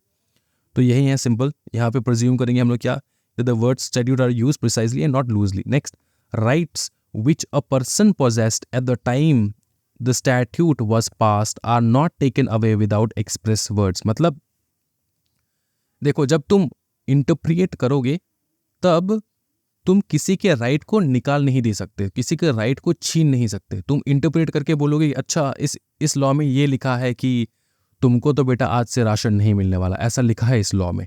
तो तुम पूछोगे कहाँ पे लिखा है, दिखाओ। तो वहाँ पे अगर एक्सप्रेसली मेंशन नहीं किया, एक्सप्रेस वर्ड में मेंशन नहीं किया गया है, तो तुम ऐसा इंटरप्रिटेशन नहीं निकाल सकते, ठीक है। अगर वहाँ पे मेंशन नहीं कि तुमको राशन नहीं मिल सकता, तो तुम ऐसा इंटरप्रिटेशन कैसे करोगे कि तुमको राशन नहीं मिल सकता, ऐसा बोला गया है लॉ में। तो सिंपल चीज़ है कि तुमको एक्सप्रेस वर्ड्स, अगर कभी भी लॉ में अगर कुछ एक्सक्लूड करना है तो वो एक्सक्लूसिवली मेंशन करेगा कि ये चीज़ एक्सक्लूड हो रहा है। अगर ऐसा कोई एक्सक्लूजन नहीं है, मेंशन नहीं है, तो वो एक्सक्लूड नहीं होता, अंडरस्टूड। नेक्स्ट देखो, mens rea that is guilty mind is required for criminal act, ठीक है। क्रिमिनल एक्ट में मेंस रिया का जरूरत है। That the state is not affected by the statute unless it is expressly mentioned as being as so affected. मतलब statute से कोई भी चीज जो है वो अफेक्ट नहीं होता जब तक कि ना वो मेंशन्ड है कि हाँ इस लॉ के वजह से ये वाला चीज इफेक्ट होने वाला है। अगर वो लिखा ही नहीं है तो तुम प्रिज्यूम मत करो कि हाँ ये लॉ आया है इससे वो इफेक्ट होने वाला है। वो लिख के देंगे कि हाँ जी ये लॉ आया गया है, इस लॉ के कारण ये इफेक्ट हो रहा है, ये इसका इफेक्ट ये होगा, ऐसा करके वो बताएंगे। Then statute is not intended to be consistent with the principle of international law. तो मैंने वही बताया कि इंटरनेशनल लॉ के साथ तुम कंपेयर नहीं करना है। तुम्हारा ये स्टैट्यूट बना के सामने हमने कभी ये इंटेंशन रखा ही नहीं है कि इंटरनेशनल लॉ के साथ इसका कोई कनेक्शन होगा। इंटरनेशनल लॉ के साथ कोई कनेक्शन है ही नहीं, तुमको इसके इंडियन के हिसाब से बनना है। इंटरनेशनल लॉ कुछ भी हो सकता है, छोड़ो। Next, legislature knows the state of the law. जो लेजिस्लेचर है, जो लॉ बनाते हैं, जैसे पार्लियामेंट, प्रेसिडेंट, उनको पता है लॉ, ठीक है, उनको पता है कि स्टेट का लॉ क्या है, इस कंट्री में जो लॉ चल रहे हैं उनको पता है ये सारी चीज़ें। तो ये तुमको मान के फिर जाके तुमको इंटरप्रिटेशन करना है, तुमको मान के चलना है ये सारा चीज़। अगर तुम पढ़ते पढ़ते तुमको कभी ऐसा लगे कि हर ये प्रेसिडेंट ने क्या लिख दिया, ये तो प्रेसिडेंट को पता ही नहीं ये लॉ क्या है, नहीं बेटा, प्रेसिडेंट को सब पता है। तो तुमको तुम्हारा इंटरप्रिटेशन रॉन्ग हो रहा है यहाँ पे। तुमको इंटरप्रिटेशन इस प्रकार से करना है कि तुमको कि प्रेसिडेंट को ये पता है, तो प्रेसिडेंट ने किसी रीज़न की वजह से ये लिखा है लॉ में, तो तुमको उसको सेंसिबल मीनिंग में लाना है। तुम ऐसे नहीं कह सकते अच्छा पार्लियामेंट को पता ही नहीं, ये तो पार्लियामेंट ने तो गलती कर दी, पार्लियामेंट ने तो ये लॉ पता ही नहीं कि इंडिया में तो ये अलाउड है ही नहीं। ऐसा अगर इंटरप्रिटेशन करते करते तुमको लग जाए तो तुमको याद दिलाना है तुम अपने आप को कि पार्लियामेंट को सब पता है, प्रेसिडेंट को सब पता है, तुम्हारा इंटरप्रिटेशन गलत हो रहा है, तुमको इंटरप्रिटेशन इस प्रकार से करना है इस प्रकार से कोई सेंसिबल मीनिंग बने। समझ में आ रहा है? कितना ईजी है यार चैप्टर, मस्त है। नेक्स्ट है internal aid of interpretation and external aid of interpretation. इसके साथ चैप्टर खत्म हो जाएगा। देखो फटाफट, इंटरनल एड ऑफ इंटरप्रिटेशन का मतलब क्या होता है? इंटरनल एड ऑफ इंटरप्रिटेशन का मतलब बता दो फटाफट। इंटरनल एड ऑफ इंटरप्रिटेशन का मतलब होता है title, preamble, marginal notes, proviso, illustrations, explanations and schedules. कोई भी तुमको लॉ मिलेगा ना, ठीक है, वहाँ पे ये सारे रहेंगे। तो तुम जब इंटरप्रेट करोगे ठीक है ना। तो तुम उसको टाइटल पढ़ना होगा, तुमको प्रियम्बल अच्छे से पढ़ना होगा, तब जाके तुमको इस लॉ के बारे में अच्छे खासे नॉलेज जो है तुम उसका ले सकते हो। अंडरस्टूड ना। तुमको सिर्फ डायरेक्ट बॉडी में जाके तुम्हारा लॉ नहीं पढ़ना है, सबसे पहले पढ़ना है टाइटल, तब तुमको पता चलेगा अच्छा इस किस बारे में है, ये किस बारे में है। टाइटल पढ़ना है, फिर प्रियम्बल पढ़ना है कि क्या क्या लिखा है इसमें, फिर मार्जिनल नोट्स पढ़ना है, फिर जाके प्रोविजंस पढ़ना है। प्रोविजंस पढ़ने के बाद भी अगर तुमको समझ में नहीं आया तो इलास्ट्रेशंस देखना है, इलास्ट्रेशंस में एक्सप्लेनेशंस देखने हैं एंड शेड्यूल्स देखने हैं। अंडरस्टूड ना। तब जाके तुम्हारा प्रॉपरली इंटरप्रिटेशन हो पाएगा। एग्जामिनेशन में ये आपको लिखना है, ये बना के लिखना है तुमको प्रॉपरली। Got it? जैसे मैंने बोला है उसी प्रकार से लिखना है बना के। एक्सटर्नल एड ऑफ इंटरप्रिटेशन मतलब कि एड्स क्या होता है? एड्स ऑफ इंटरप्रिटेशन मतलब हेल्प, ठीक है ना। तो एक्सटर्नल हेल्प कहाँ से ले इंटरप्रिटेशन का? इंटरनल हेल्प तो हम ले लिए, इंटरनल हेल्प तो उसी नोट्स में रहेगा। नोट्स में टाइटल है, प्रियम्बल है, मार्जिनल नोट्स है, प्रोविजो है, इलस्ट्रेशंस है, एक्सप्लेनेशंस है, शेड्यूल्स है, वो है इंटरनल हेल्प। उससे हेल्प की मदद से, इलस्ट्रेशंस की मदद से, प्रोविजो की मदद से, मार्जिनल नोट्स की मदद से, टाइटल की मदद से, प्रियम्बल की मदद से हम लोग इंटरप्रिटेशन करेंगे अच्छे से।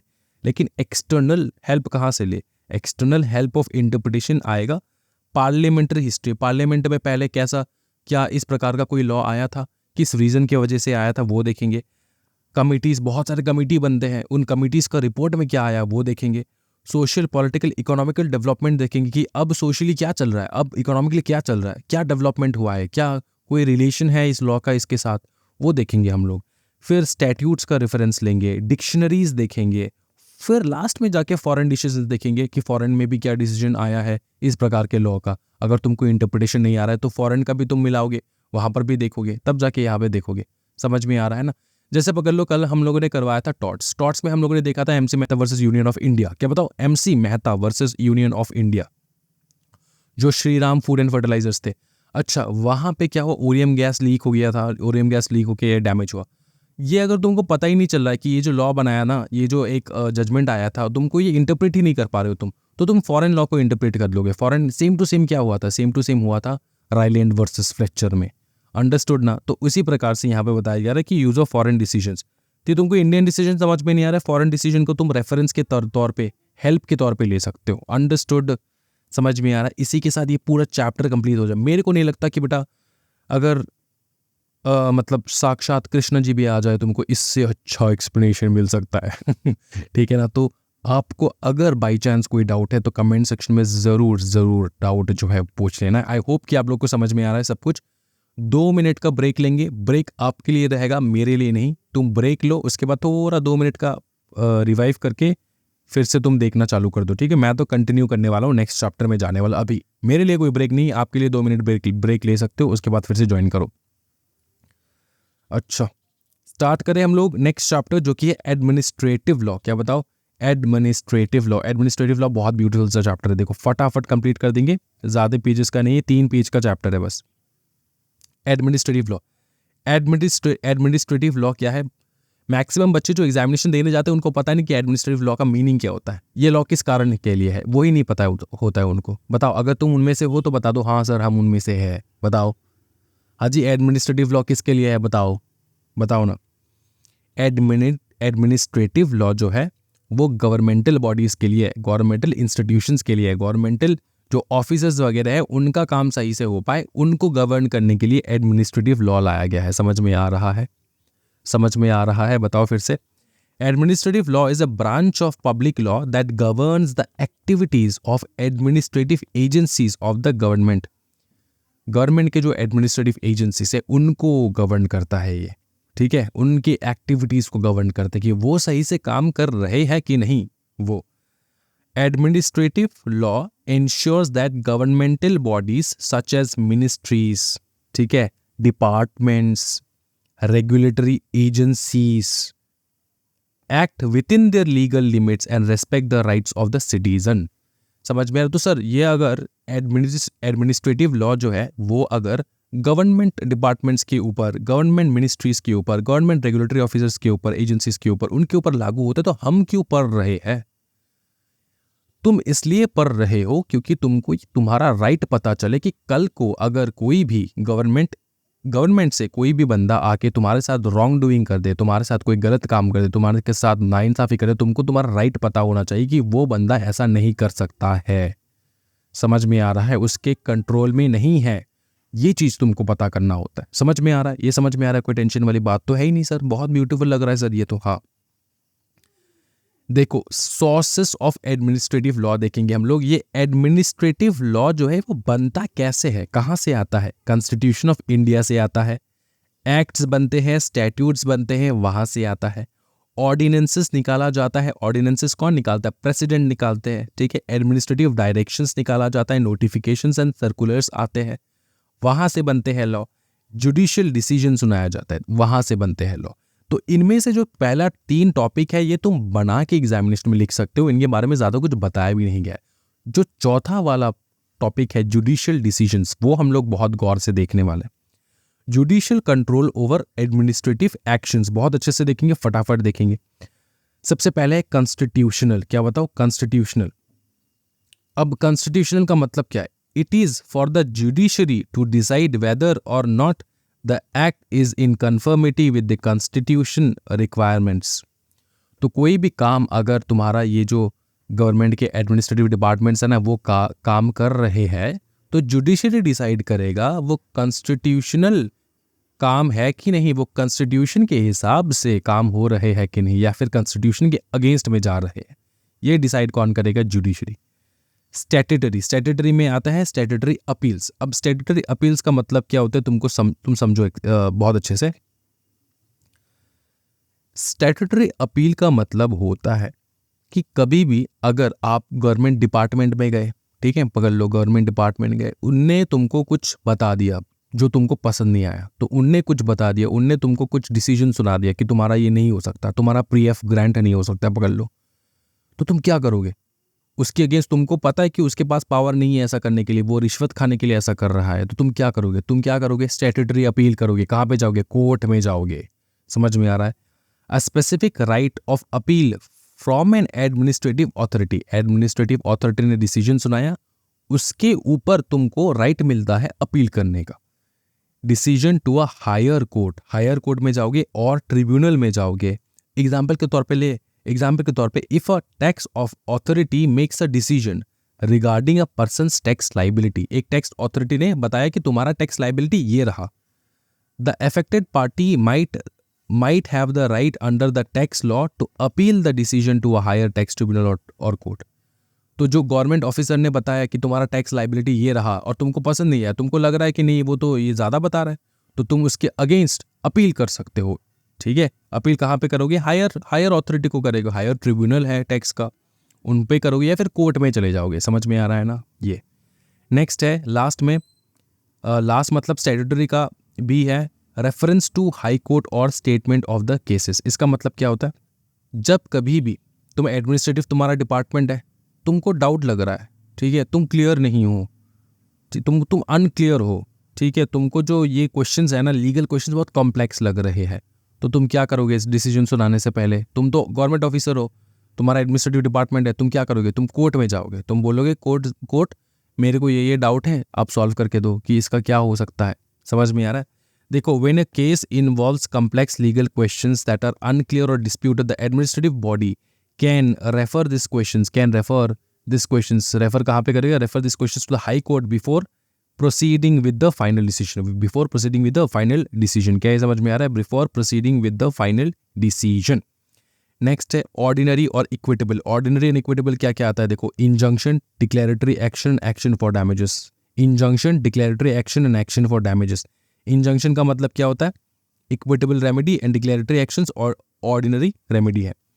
अच्छा, इंजंक्शन का मतलब क्या होता है? इंजंक्शन का मतलब होता है एक ऑर्डर मिलना। किससे? कहाँ से? कोर्ट से। क्या ऑर्डर मिलता है कोर्ट से? ये डायरेक्ट करता है किसी भी पार्टी को टू डू और refer from doing a specific act, कोई काम करने से या फिर कोई काम करने से रोकना। ठीक है ना? तो रोक भी सकता है, करने के लिए बोल भी सकता है कोर्ट इंजंक्शन के मदद से। क्यों ऐसा किया जा रहा है? सो दैट हार्म ना हो, केस चलते चलते किसी को हार्म ना हो। ठीक है, it is used to prevent irreparable harm that cannot be adequately compensated by money।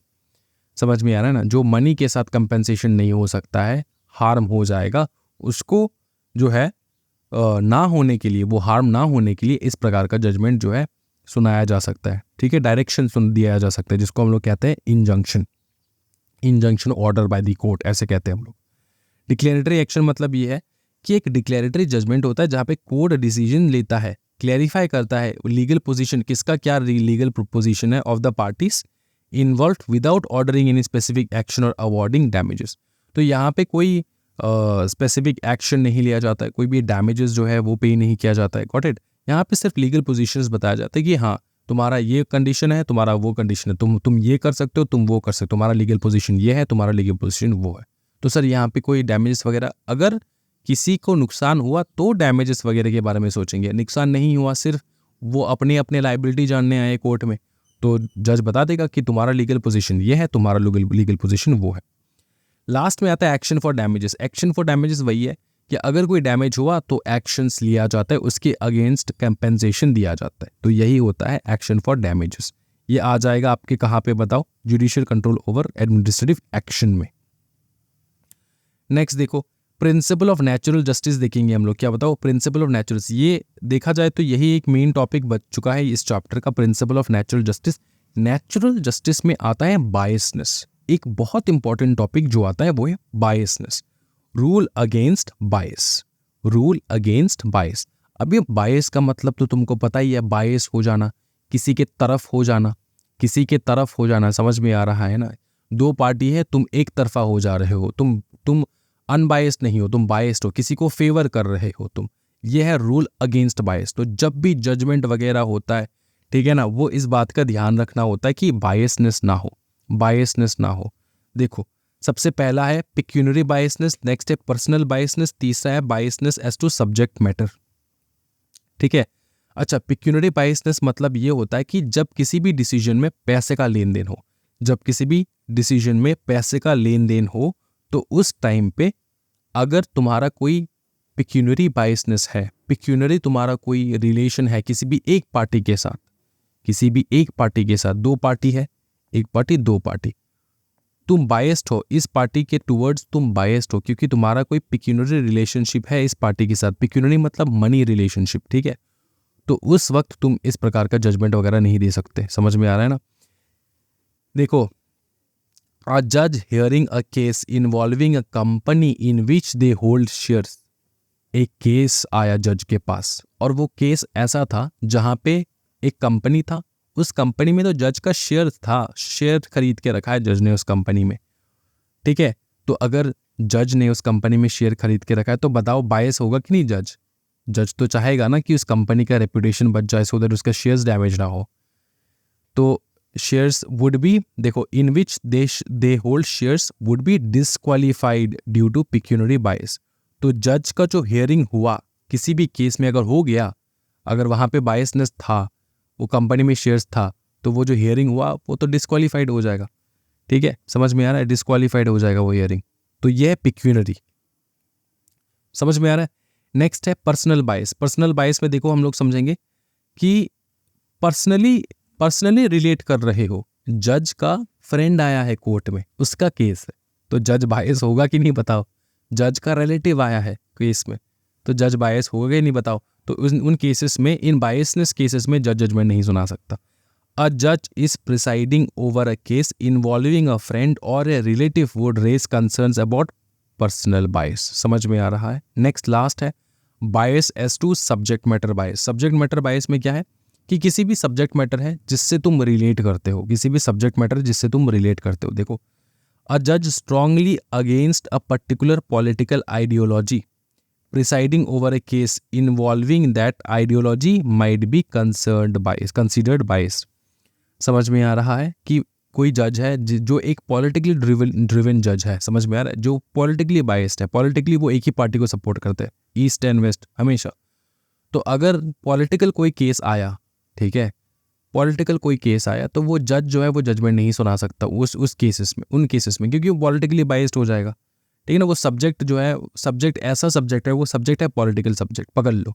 अब वो सब्जेक्ट पॉलिटिकल सब्जेक्ट है तो वो जजमेंट नहीं सुना सकता है। समझ में आ रहा है ना।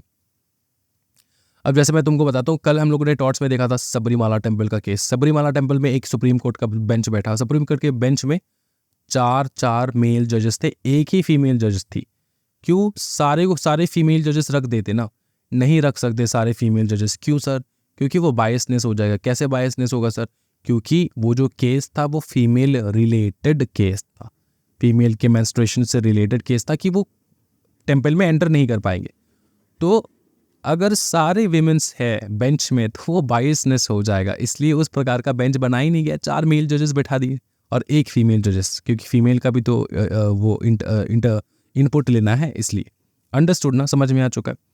नेक्स्ट है exceptions to natural justice. Exceptions है कुछ नेचुरल जस्टिस का। पहला है स्टैट्यूटरी एक्सेप्शन। अगर लॉ में मेंशन कर दिया है, एक्सेप्शन मेंशन कर दिया है, तो वो एक्सेप्शन हो जाएगा। नेक्स्ट है इमरजेंसी। इनमें बहुत सारे केसेस है, ठीक है। इमरजेंसी का केस, इंटरियम डिसिप्लिनरी एक्शन का केस, एकेडमिक इवैल्यूएशन का केस, फिर इम्प्रैक्टिकेबिलिटी का केस। इम्प्रैक्टिकेबिलिटी का केस है, एकेडमिक एक्सक्लूजन का केस नहीं है वैसे। इम्प्रैक्टिकेबिलिटी का केस है। और लास्ट में आ जाएगा the main features of statutory corporation are as follows. ये बस, इसी के साथ ये टॉपिक खत्म हो जाएगा। तो थोड़ा 10-15 मिनट जो है आपको बैठना है बस। देखो सिंपल चीज, एक्सेप्शन टू नेचुरल जस्टिस। देखो नेचुरल जस्टिस क्या होता है? नेचुरल जस्टिस ये होता है कि जो सब लोगों का अधिकार है, मेरा भी अधिकार हो। ये नेचुरल है, जो सबका अधिकार है वो मेरा भी अधिकार हो।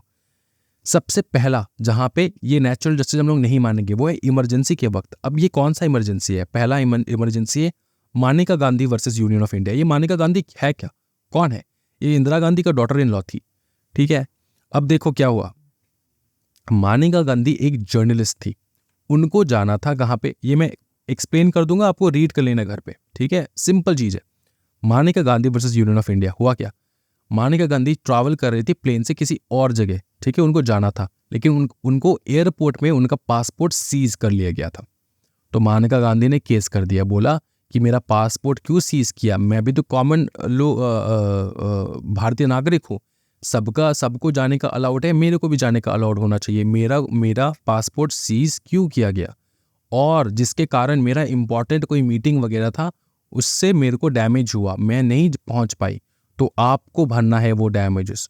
आपको नेचुरल जस्टिस दिखाना है यहाँ पे कि मेरा जो ऐसा मेरे साथ हुआ है वो न्याय नहीं हुआ है, वो जस्टिस नहीं हुआ है। तो सुप्रीम कोर्ट ने बताया कि पब्लिक इंटरेस्ट में आपके ऊपर कुछ सस्पिशियस एक्टिविटीज था, जिसके कारण आपको पकड़ा गया एंड आपके पासपोर्ट को सीज किया गया। अंडरस्टूड? तो सस्पिशियस एक्टिविटीज थे, पब्लिक इंटरेस्ट में हम लोगों ने ये किया। समझ में आ रहा है? Supreme court observe that a passport में बी इम्पाउंडेड मतलब सीज करना इन पब्लिक इंटरेस्ट में सीज कर सकते हैं। नेक्स्ट है इंटरियम डिसिप्लिनरी एक्शन। यहाँ पे है अभय कुमार वर्सेस के श्रीनिवासम। यहाँ पे हुआ क्या बताओ, फटाफट बताओ। अजी बहुत इजी केस है, आप लोगों को पता ही होगा। अगर आपको पता है तो एक बार साइड में कमेंट कर दो कि हाँ ये पता है सर, ये केस अभय कुमार वर्सेस के श्रीनिवासम। बताओ। हाँ जी, देखो सिंपल चीज है। एक स्टूडेंट था जिनके ऊपर, वो स्टूडेंट कौन था सर? वो स्टूडेंट था अभय कुमार, जिनके ऊपर ना क्रिमिनल केसेस चल रहे थे। क्या बताओ? क्रिमिनल केस चल रहे थे, जिनके ऊपर क्रिमिनल केस चल रहे थे। अंडरस्टूड? क्रिमिनल केस कैसा था? वो क्रिमिनल केस ऐसा था कि उसने एक फेलो स्टूडेंट को स्टैब कर दिया, ठीक है, फेलो स्टूडेंट को मार डाला, मतलब स्टैब कर दिया, चाकू से जो है चाकू खोप दिया उसके बॉडी में। समझ में आ रहा है? ठीक है। तो इंस्टीट्यूशन ने क्या किया पता है? इंस्टीट्यूशन ने अभय कुमार को बताया कि देखो बेटा, तुम्हारे ऊपर बहुत सीरियस क्राइम है, सीरियस चार्जेस लगे हैं, तो तुम स्कूल या फिर कॉलेज इंस्टीट्यूशन मत आओ अभी, क्योंकि ये जो बाकी स्टूडेंट्स हैं वो डरे रहेंगे, वो ऑर्डर डिसिप्लिन डिस्ट्रॉय हो जाएगा, तो तुमको आना नहीं है जब तक कि ना क्रिमिनल केस तुम्हारा सॉल्व हो जाए। उसने केस कर दिया। किसने केस किया? Abhay Kumar against the institution. बोला कि बेटा मेरे को, भैया नेचुरल जस्टिस है, मेरे को स्कूल जाना है, केस चल रहा है तो क्या हो गया, मेरे को स्कूल जाना ही है, ये तुम रोक नहीं सकते। तो कोर्ट ने क्या बताया? देखो कोर्ट ने बताया, अच्छा ये स्कूल नहीं इंस्टीट्यूशन है, ठीक है ना। दिल्ली कोर्ट ने बताया रिजेक्टेड अभय कुमार कंटेंशन, बोले rule that the order issued by the institution was preventive in nature. Prevent करने के लिए इंस्टीट्यूशन ने ऐसा कोई ऑर्डर पास किया, similar to suspicion pending inquiry. तो तुम्हारे ऊपर पेंडिंग इंक्वायरी चल रहा है, तो सस्पिशियस एक्टिविटी हो, तुम मर्डरर हो भी सकते हो, इसलिए तुम्हारा प्रेजेंस होना इंस्टीट्यूशन में वो सही नहीं है। The court emphasis that the decision was necessary to maintain peace and discipline on campus. Understood, समझे। नेक्स्ट है academic evaluation. Academic evaluation, academic evaluation क्या होता है मैं तुमको समझाता हूँ। एकेडमिक इवैल्यूएशन, देखो कभी तुमने देखा है कि जब इंस्टीट्यूट से, जब तुम सीएस का एग्जामिनेशन दे लेते हो, इंस्टीट्यूट से जब तुम मटेरियल मंगवाते हो, तब इंस्टीट्यूट के मटेरियल में आपको कभी भी अगर ऐसा हुआ कि तुमको मार्क्स जो तुमको मिलना चाहिए वो तुमको मिला नहीं, और जिसके कारण तुम फेल हो गए, और अब कुछ किया नहीं जा सकता। क्या ऐसा कभी हुआ तुम्हारे साथ? मेरे साथ तो मतलब मेरे स्टूडेंट्स के साथ, बहुत सारे स्टूडेंट्स के साथ ऐसा हुआ है कि वो जब कॉपी मंगवाते हैं तब देखते कि यार मेरे को तो हाई मार्क्स मिलना चाहिए, लेकिन उनको मिला है बहुत कम मार्क्स। तो क्या वो केस कर सकते हैं? तो आंसर है नहीं। उसके अगेंस्ट कभी भी केस नहीं कर सकते तुम, इसके वजह से एक्सेप्शन की वजह से। समझ में आ रहा है? यहाँ पे नेचुरल जस्टिस नहीं होने वाला, यहाँ पे नेचुरल जस्टिस नहीं हो सकता, तुम केस नहीं कर सकते। तुमको मार्क्स कम मिला है, तुमने पूरा राइट लिखा है आंसर, लेकिन फिर भी तुमको कम मार्क्स मिला है, तब भी तुम केस नहीं कर सकते किसी के ऊपर। क्यों? क्योंकि इसके वजह से, ये वाला पॉइंट की वजह से तुम्हारा पूरा एकेडमिक करियर जो है वो खरा है, इस वाले पॉइंट को। तो इसको बहुत अच्छे से कर लेना है। क्या है देखो, academic evaluation like grading, marking are considered objective decisions made by qualified educators based on students performance in exam, assignments और projects. Court generally do not interfere in such matters unless there is evidence of malice, unfair treatment or procedural irregularities. अगर कुछ fraud वगैरह पकड़ा जाए तब ठीक है। अगर वो एजुकेटर जो है, जो चेक कर रहा है तुम्हारा पेपर, वो तुमसे पैसा मांगे, ठीक है, नहीं पैसा दो तुम, तब जाके मैं चेक करूंगा, तब जाके तुम ये कुछ कर सकते हो। लेकिन तुमको तो पता ही नहीं तुम्हारा एजुकेटर कौन है, एजुकेटर को तुम पता नहीं, तो एजुकेटर अपने मन के हिसाब से करता है। तो अगर मन के हिसाब से सबको रैंडमली मार्क्स दे रहे हैं तो उसके ऊपर कुछ नहीं कर सकते, क्योंकि वहाँ पे मैलिस नहीं है, मतलब वहाँ पे कुछ जो है रूल ब्रेक नहीं हो रहा है। समझ में आ रहा है? वो अपने हिसाब से मार्क्स दे रहे हैं, उसको लग रहा है कि इस आंसर में 1 मार्क मिलना चाहिए, तो वो 1 मार्क ही देगा, तो उसमें तुम कुछ कर नहीं सकते। समझे। नेक्स्ट है इम्प्रैक्टिकेबिलिटी, जो कि है P Radhakrishna versus Osmania university. इसमें क्या हुआ था, पी राधाकृष्णा में, देखो ये एक यूनिवर्सिटी था, एग्जामिनेशन लिया गया, एग्जामिनेशन लेने के बाद पता चला यूनिवर्सिटी को, भैया बहुत मास लेवल पे जो है चीटिंग हुआ है, मास लेवल पे चीटिंग हुआ है। और मास लेवल पे अगर चीटिंग हुआ है तो यूनिवर्सिटी ने क्या किया पता है, कैंसिल करवा दिया वो एग्जामिनेशन, बोला कि कैंसिल, तुमको फिर से एग्जामिनेशन देना है। तो पी राधाकृष्णा जो है, उनने उसको पास मार्क मिल गया था, वो पास हो गई थी, उसने केस कर दिया, बोला कि मैं तो पास हूँ, मैं फिर से एग्जामिनेशन क्यों दूँ। तो जज ने बताया, सुप्रीम कोर्ट ने बताया कि बेटा देखो ये जो चीज़ है ना, ये मास स्टूडेंट्स की वजह से हुआ है, मास चीटिंग हुआ है, हो सकता है तुमने भी चीटिंग किया हो, इसलिए सबको एग्जामिनेशन देना है। द जज held the cancellation of the examination did not require individual hearing for the student, मतलब इंडिविजुअल स्टूडेंट का इंडिविजुअल हियरिंग हम लोग नहीं सुनेंगे, as the decision to cancel was based on mass adoption of unfair means, not specific accusation against individual candidate. तुम्हारे individual के ऊपर थोड़ी ना लिया जा रहा है एक्शन, मास एक्शन लिया जा रहा है, मतलब मास कैंसिलेशन किया जा रहा है, मास तुमने चीटिंग किया, मास हम लोग ने कैंसिलेशन कर दिया। तो तुम इंडिविजुअल के, देखो सिर्फ तुम्हारा पेपर अगर कैंसिल होता तब तुम जाके केस करते, लेकिन सबका हो रहा है तो तुम यहाँ पे केस नहीं कर सकते। तो यहाँ पे नेचुरल जस्टिस नहीं आएगा। हम लोग क्या पढ़ रहे हैं, भूलो मत, हम लोग पढ़ रहे हैं नेचुरल जस्टिस।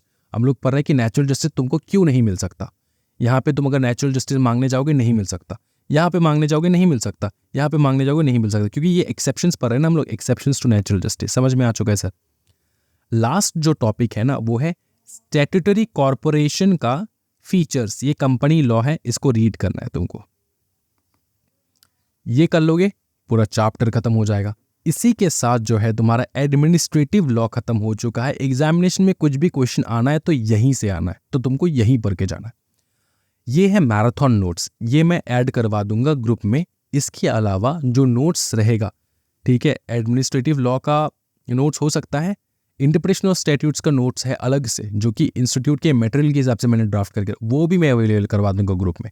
तो दोनों पर लेना है, ठीक है, इंटरप्रिटेशन ऑफ स्टैट्यूट का मटेरियल वाला और ये रिवीजन वाला तुमको बहुत काम आने वाला है एग्जामिनेशन के 1 दिन पहले। ये नोट्स तुम निकाल के पढ़ लोगे तो तुम्हारा बोलबाला हो जाएगा, कोई टेंशन नहीं हुआ। वीडियो को बहुत ज़्यादा पसंद अगर हुआ है ना तो लाइक कर दो, कमेंट ज़रूर करना कि कैसा लगा वीडियो, सो दैट हमको मोटिवेशन मिले, हम लोग नेक्स्ट वीडियोज़ लाए। अंडरस्टूड। ये मैराथन आज का यहीं पे खत्म होता है। बहुत ऑसम क्लास था। Thank you for being awesome audience. Thank you so much. Happy learning guys. Bye bye, take care, see you tomorrow at 9 AM again.